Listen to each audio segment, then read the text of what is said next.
Hello, my name is Athene Donald, and my book, Not Just for the Boys, concerning the issues surrounding women in science, will shortly be published. In this series of podcasts, I will explore some of the key issues with experts from the field.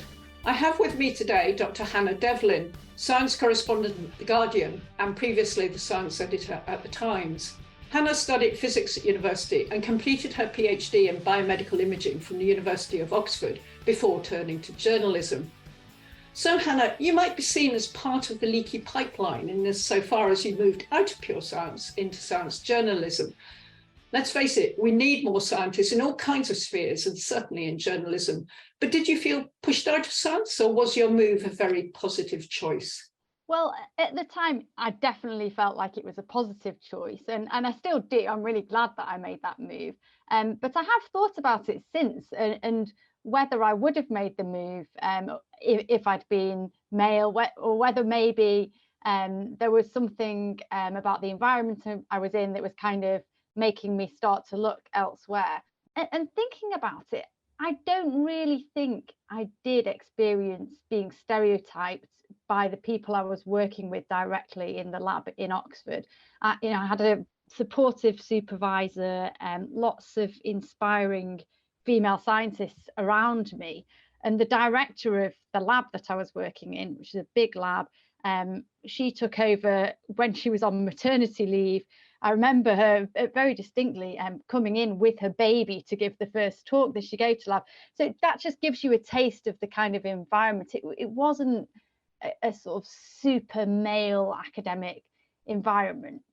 Having said that, I do wonder whether something in my own head, for example, when I was sat in a journal club or a lab meeting and didn't understand the topic that was being discussed, I do wonder whether I had more insecurities than I might have had if I'd been a guy, and maybe felt that when I was finding something tough, that reflected on my own ability, rather than being a bit more pragmatic about it and just thinking, I've not come across this before, I'm just going to go and dive in and research it and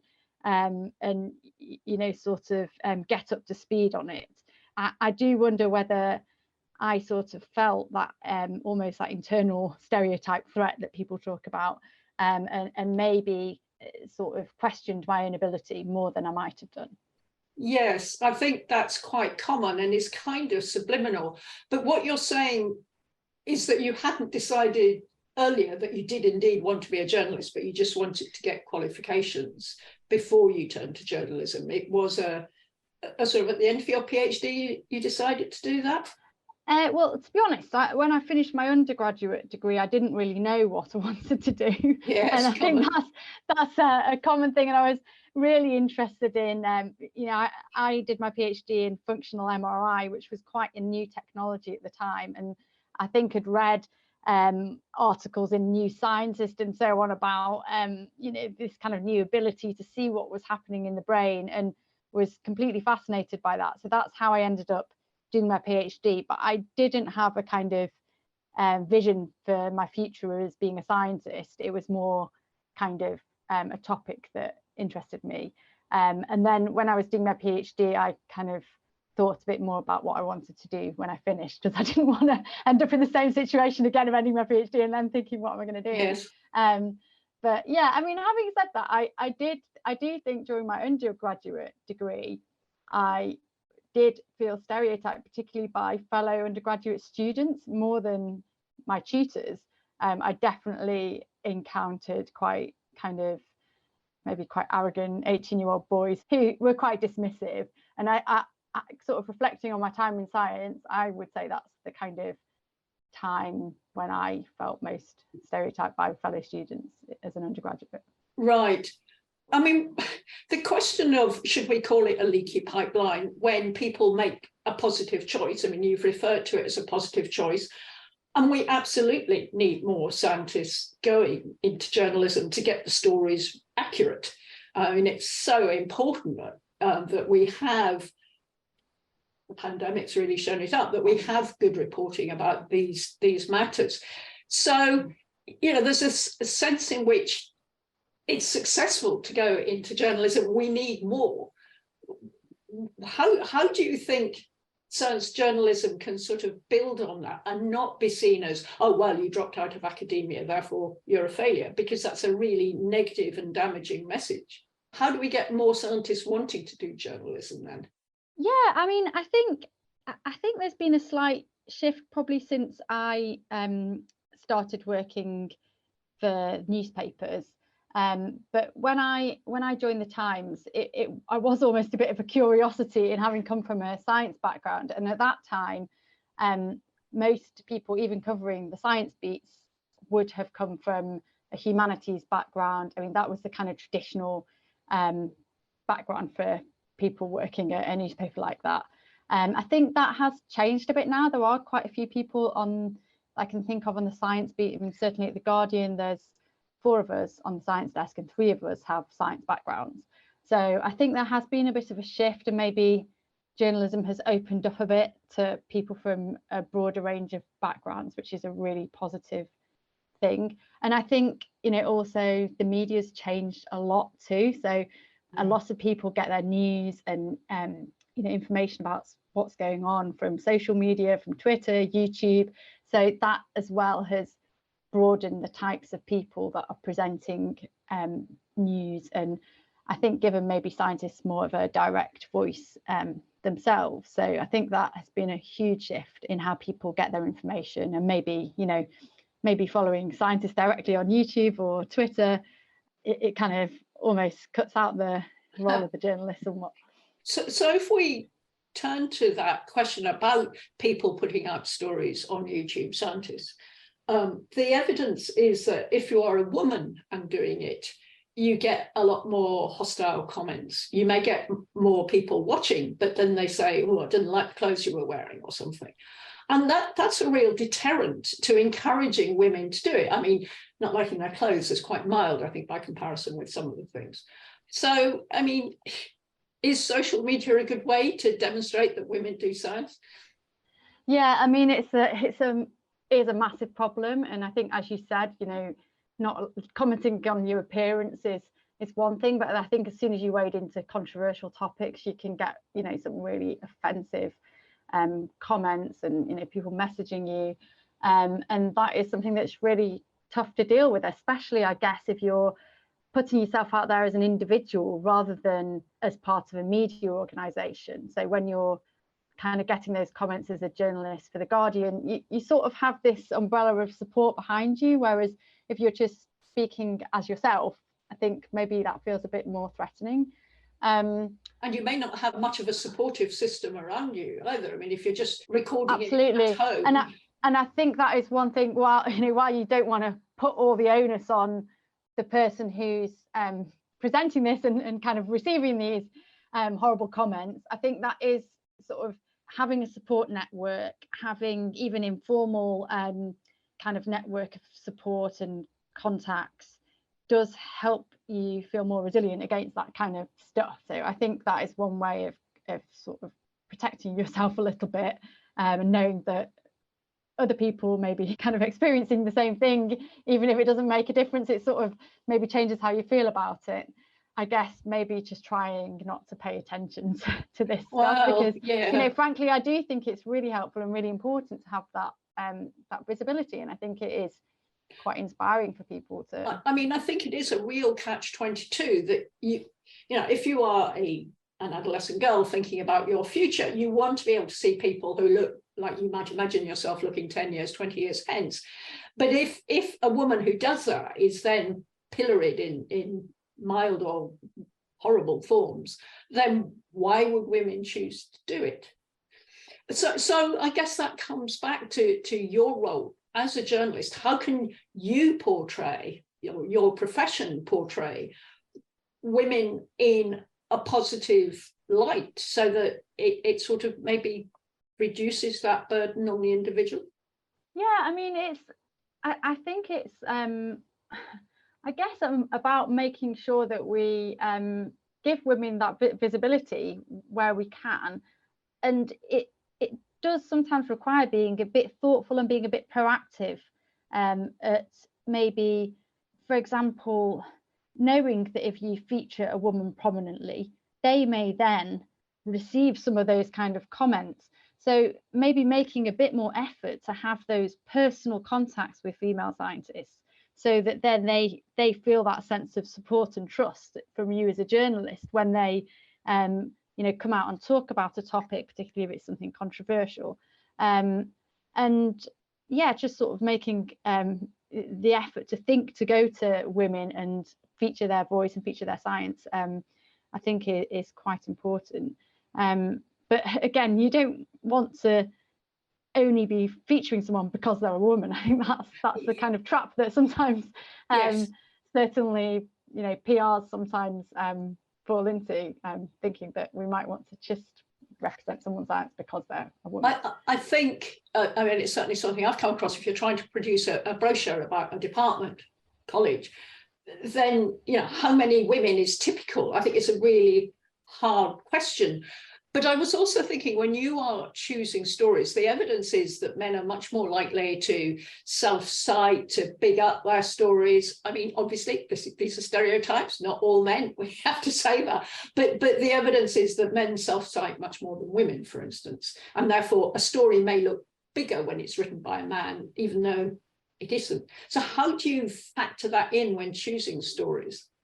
Yeah, I mean, I was thinking about this, and it is, again, this is a stereotype, and it's not, this is quite subjective, but I do think that men maybe are more likely to be willing to big up their work, to maybe speculate about how important the implications of some medical finding could be, and I think you maybe see this in scientific meetings too, Athene, but women tend to be, not all, but have a tendency to maybe a bit more cautious and fact-based when talking about their work, which of course for me as a journalist, I'm not saying that I want to sensationalize everything and kind of put stuff that's not true, but you do also want to explore findings and maybe talk about what the relevance is in day to day.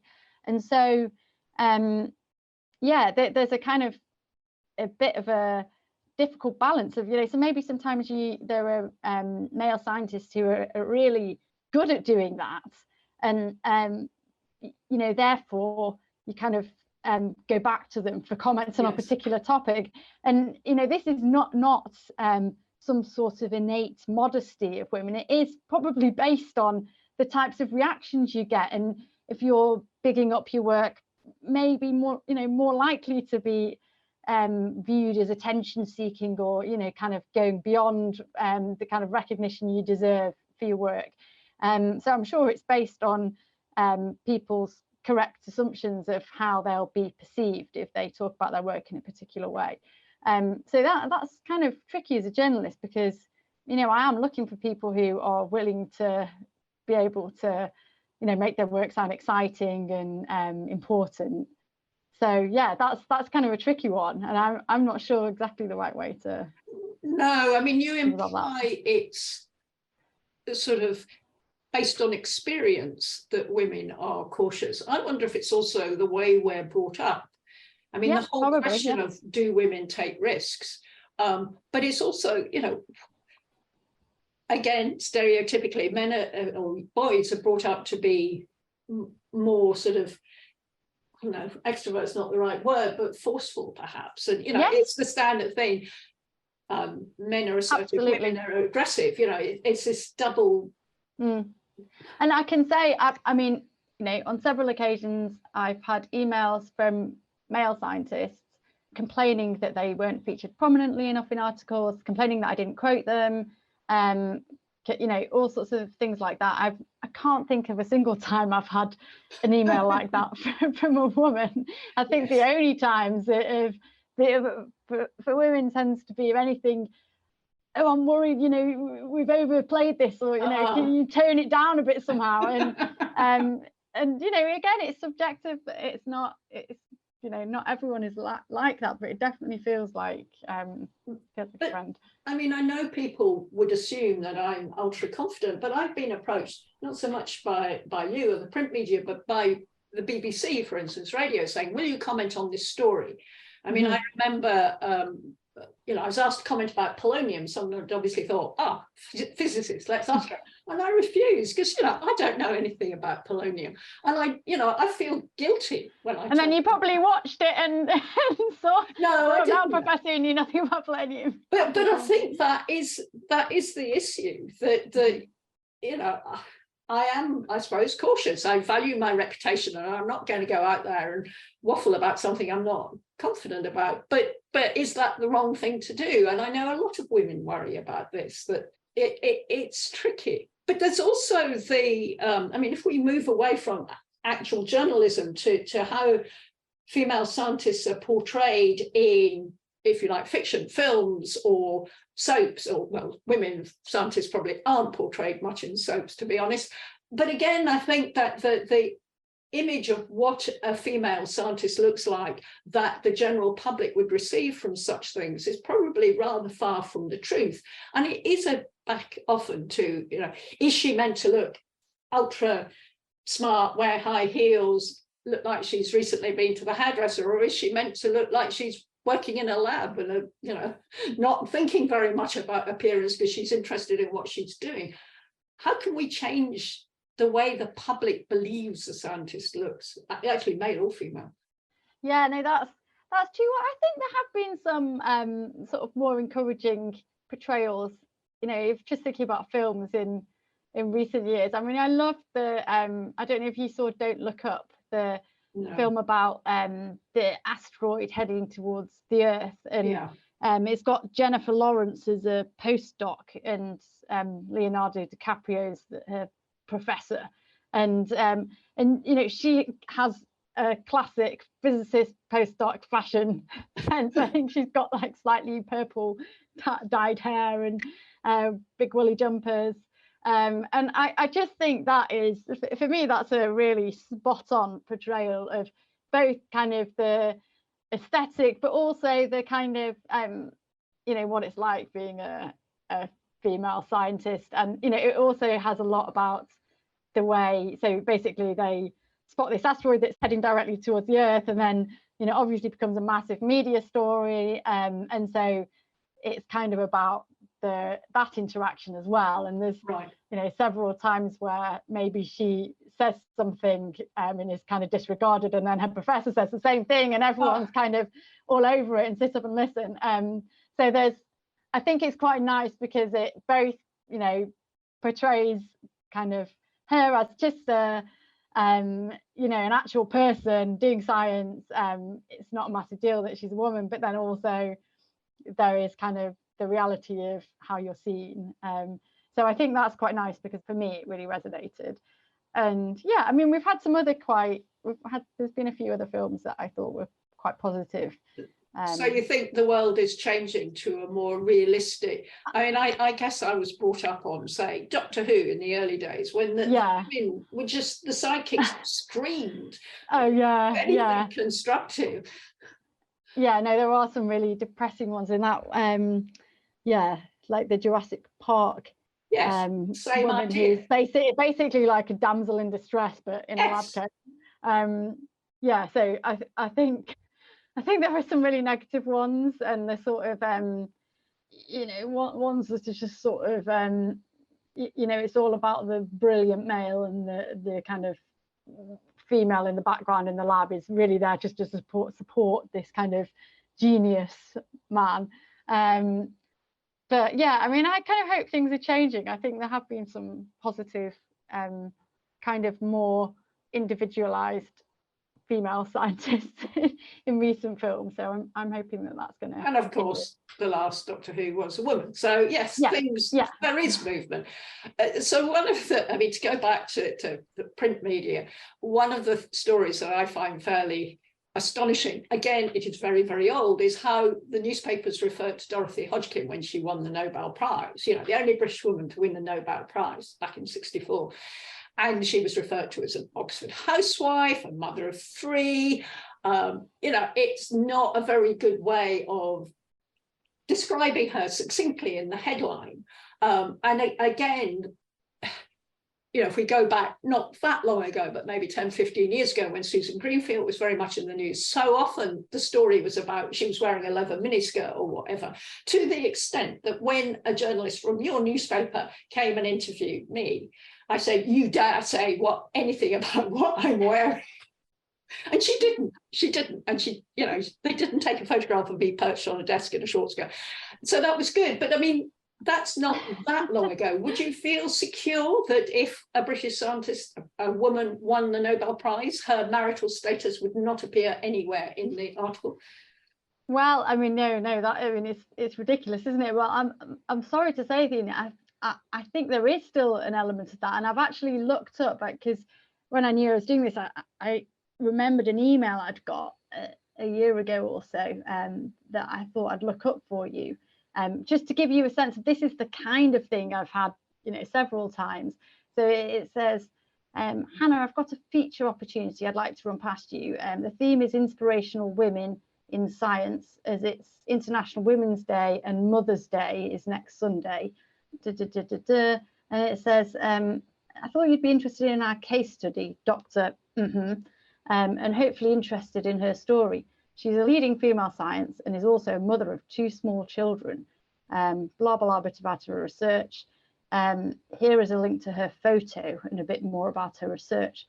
Without meaning to sound shallow, our young scientist is also very photogenic and very articulate. A little bit more detail. And that is just, I've received these kind of things so often. Little bits about the person. Here's a link to her photo, and oh, by the way, she's got 2 kids as well. And it is so depressing. I just remember writing back to that. This was a research charity that this came from, quite a big research charity actually. And remember writing back and just saying, I find it quite depressing that you felt the need to draw attention to how photogenic this scientist was, and the fact it was Mother's Day. I mean, how many times do you get a similar comment about a man? I know, yeah, exactly. And I don't feature people because it makes it sound as though it's so extraordinary to be a woman and be doing science that that in itself would be worth noting. So yeah, I'm afraid I think that is still something that happens, and that people's age and children are mentioned, and yeah, I do kind of find that quite depressing. I mean, the question about children is an interesting one, because I think it is important that, again, aspiring scientists realize you can be normal and have a family. Yeah. And I was interested, I went to an award ceremony for the Blavatnik Awards. It must have been pre-pandemic, so several years ago. And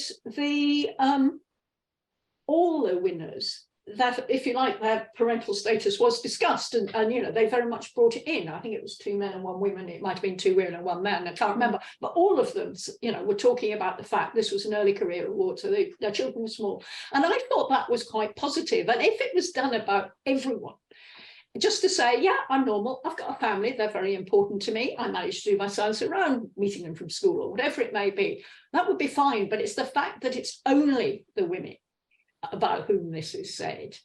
And the photogenic stuff is pure sexism. I think that's I mean, I 100% agree with you on that. And I think, I'm a big believer in, one of the big things that society as a whole could do to improve equality is men taking more time off to look after young kids. Yes. And so I completely agree with that. And I think it's, as you said, it's a nice detail. And I think actually, I don't know whether it was the same awards. I think it may have been, but I remember interviewing a scientist for that who had, she was an incredibly high achiever. I think she trained as a pilot before going into science and winning this award for cosmology. And I think she may have had 3 kids. And I can't remember whether I mentioned it in the article, but not because she was a woman. It was more in the kind of, she's done so much in her life, as well as kind of pioneering this whole area of science. I agree, it's a nice detail to include in a profile about someone, as long as it's balanced out. So back in must be 1988, I won a prize from the Institute of Physics, and I sent them a photograph holding my two children, who were tiny at the time. I mean, the younger one was a few months old, because I felt that was relevant. And they cut the children out. And, you know, I'd like to think they wouldn't do that now, but I would also like to think a man would do the same. And that, I think, you know, shared parental leave is potentially very important. It's not really worked. Very few men take it. So there's a way to go in sort of normalizing the way scientists are portrayed. And, you know, we need to get the men looking more human, as it were. Yeah, I've got 3 children or whatever it may be. And the woman, that's not the only thing that defines them, if you like. Definitely, yeah, I completely agree with that. And no, I think it's nice just generally to, you know, kind of makes people seem more relatable, and you know, and not just, you know, as kind of wanting women to seem relatable, but I think for men as well. I completely agree. And there's a very an American scientist who's worked on diabetes, and his 2 children have both got diabetes, and that was the inspiration for his research. And you know, things like that, where, you know, people's family background kind of illuminate what's driven them and what kind of person they are. I think it's lovely to include that. And you know, as you said, I think it'd be nice to see that with men as well. And do you think your colleagues in journalism feel the same way? I mean, your male colleagues, sorry, let me refine that. Do they get this? What do they see? The idea of making scientists relatable, whatever gender they are. I mean, I think that with the really obvious stuff, like where stuff is sort of you know, so obviously done differently for men versus women, I think they probably do. Yeah, I mean, I think it's kind of the part of the job of a journalist to, you know, bring people to life. And I guess it kind of reflects how, as a society, how we see people and which bits of their life we see as important, and kind of which bits we choose to illuminate. And I would hope that, you know, journalists, both male or female, can have a role in kind of changing that. And just yes, by, as you said, just by mentioning different bits of someone's background, can kind of draw attention to that being important. So let me finish with one topic that I know, well, we've discussed in the past, and I know it's one you're very concerned about, and that is the lack of women winning Nobel Prizes in science. How much do you actually think that matters? Well, I think it really does matter, especially just the kind of way the public perceive science and scientists. And, you know, prizes are, on one level, they are superficial, maybe. It's not a kind of objective measure of the best science. It's not why most people are doing science.